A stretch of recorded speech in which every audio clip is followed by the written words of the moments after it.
तो चलिए सीधे मुद्दे पर आते हैं। आज हम एक बहुत ही दिलचस्प चीज को समझने वाले हैं। ये एक प्रैक्टिकल गाइड है कि कैसे हम सफलता के लिए अपने सबकॉन्शियस माइंड यानी अवचेतन मन को रीप्रोग्राम कर सकते हैं। ये पूरी जानकारी हिमईश मदान के काम पर आधारित है। शुरुआत करते हैं निकोला टेस्ला के इस कमाल के विचार से। सोचिए, उनका मानना था कि हर जीनियस आइडिया, हर बड़ी खोज सबसे पहले हमारे दिमाग के उस हिस्से में जन्म लेती है जिसके बारे में हम ज्यादा जानते भी नहीं, हमारा सबकॉन्शियस माइंड। ये बात ही इसकी छिपी हुई ताकत को दिखाती है। जी हाँ, 95%।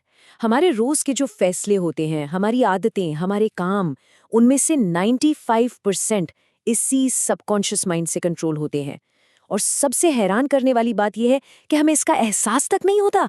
हमें लगता है कि ये हमारी अपनी मर्जी है, लेकिन असल में ये हमारे सबकॉन्शियस माइंड की पुरानी प्रोग्रामिंग होती है जो हमसे सब करवा रही होती है। तो आज हम इस सफर पर कैसे आगे बढ़ेंगे? सबसे पहले हम मन की इस छिपी हुई शक्ति को जानेंगे। फिर देखेंगे कि हमारा दिमागी ढांचा बनता कैसे है। इसके बाद इसे बदलने के लिए एक टूल किट पर बात करेंगे। फिर ये समझेंगे कि हर किसी के लिए पर्सनल फॉर्मूला क्या हो सकता है। और आखिर में हम अपनी प्रोग्रेस को कैसे माप सकते हैं, इस पर भी बात करेंगे। चलिए, तो पहले हिस्से से शुरू करते हैं। हमारा सबकॉन्शियस माइंड, ये वो पावरफुल अनदेखा ऑपरेटिंग सिस्टम है जो असल में हमारी पूरी जिंदगी को चला रहा है। इससे समझने का सबसे अच्छा तरीका है आइसबर्ग यानी हिमखंड की मिसाल। जैसे एक आइसबर्ग का सिर्फ छोटा सा करीब 10% हिस्सा ही पानी के ऊपर दिखाई देता है, बिल्कुल वैसे ही हमारा चेतन मन मतलब कॉन्शियस माइंड बस वही छोटा सा हिस्सा है। असली ताकत का 90% यानी हमारा विशाल सबकॉन्शियस माइंड तो पानी की सतह के नीचे छिपा बैठा है। तो आखिर ये सबकॉन्शियस माइंड है क्या? इसे एक बहुत बड़े मेमोरी बैंक की तरह समझ सकते हैं, जिसकी स्टोरेज कैपेसिटी लगभग अनलिमिटेड है। ये हमारे हर तजुर्बे को, हर सीखी हुई बात को, हर एहसास को हमेशा के लिए अपने अंदर स्टोर कर लेता है। अब ये स्लाइड देखिए, ये इन दोनों की शक्ति के बीच का जबरदस्त फर्क साफ दिखाती है। रिसर्च बताती है, और जैसा कि डॉक्टर ब्रूस लिप्टन कहते हैं, कि सबकॉन्शियस माइंड हमारे कॉन्शियस माइंड से 10 लाख गुना ज्यादा शक्तिशाली है। सोचकर देखिए, सिर्फ 21 साल की उम्र तक हमारा दिमाग इतनी जानकारी स्टोर कर लेता है जितनी पूरे एनसाइक्लोपीडिया ब्रिटानिका में 100 बार लिखी जा सकती है। कमाल है ना? चलिए अब आगे बढ़ते हैं और ये देखते हैं कि ये इतना शक्तिशाली मन आखिर प्रोग्राम होता कैसे है, हमारे विश्वास और हमारी आदतें बनती कैसे हैं। इस तस्वीर को जरा ध्यान से देखिए। सबसे पहले क्या नजर आया, गुड या ईविल? देखिए, आपका जवाब ये नहीं बताता कि कोई अच्छा है या बुरा, बल्कि ये दिखाता है कि हमारे सबकॉन्शियस माइंड में पहले से कैसे पैटर्न बने हुए हैं जो एक झटके में हमारी सोच को एक दिशा दे देते हैं। इसे टीटू और सोनू की कहानी से बहुत अच्छे से समझ सकते हैं। टीटू के घर में हमेशा ये सुनने को मिलता था, पैसा कमाना बहुत मुश्किल काम है। वहीं दूसरी तरफ सोनू के पापा कहते थे, मेहनत करो, पैसा तो अपने आप आएगा। अब हुआ ये कि बड़े होके टीटू हमेशा पैसों को लेकर टेंशन में रहा और सोनू ने हमेशा आगे बढ़ने के मौके ढूंढे। बस यही है हमारा बिलीफ पैटर्न, जो बचपन के माहौल और सुनी सुनाई बातों से हमारे अंदर बैठ जाता है।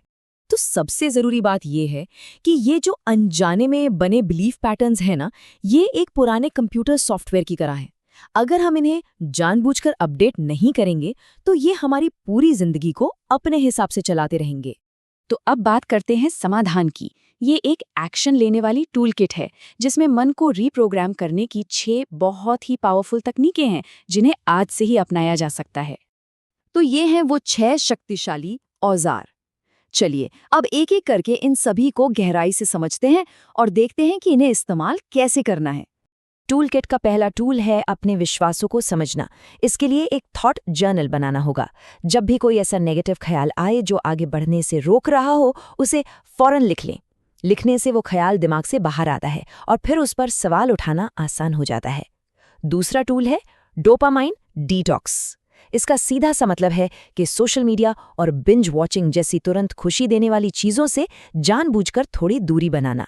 ऐसा करने से दिमाग का रिवॉर्ड सिस्टम रीसेट होता है और लंबे लक्ष्यों के लिए फोकस मजबूत होता है। तीसरा टूल है माइंडफुलनेस यानी सजगता। इसमें बस अपनी आती जाती सांसों पर ध्यान लगाना होता है। ये प्रैक्टिस हमें हमारे ऑटोमेटिक गुस्से या डर वाले रिएक्शन को पहचानने और उन्हें कंट्रोल करने की ताकत देती है।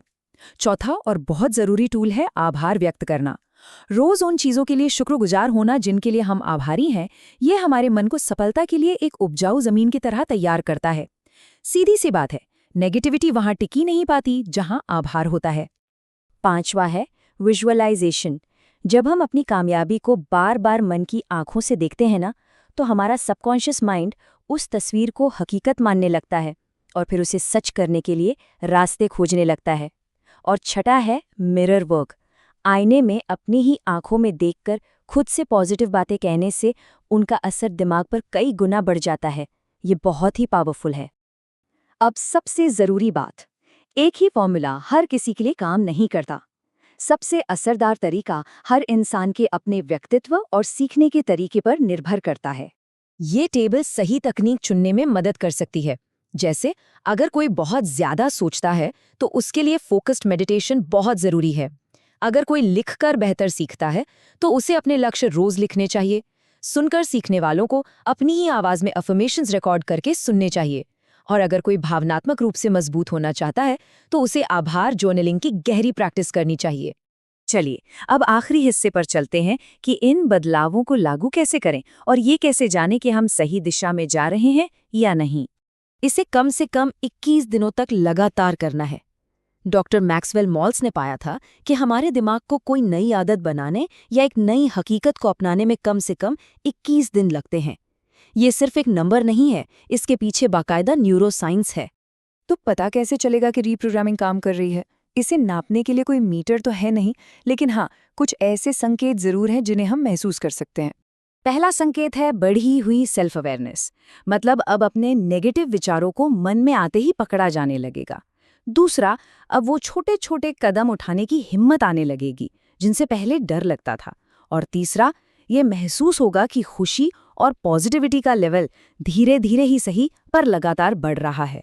अगर ऐसा हो रहा है तो समझ लीजिए कि रास्ता बिल्कुल सही है। तो आखिर में एक सवाल, वो पहला सीमित करने वाला विश्वास कौन सा है जिसे आज से बदलना शुरू करना है? इस सवाल का जवाब ही इस रीप्रोग्रामिंग यात्रा का पहला और सबसे जरूरी कदम है।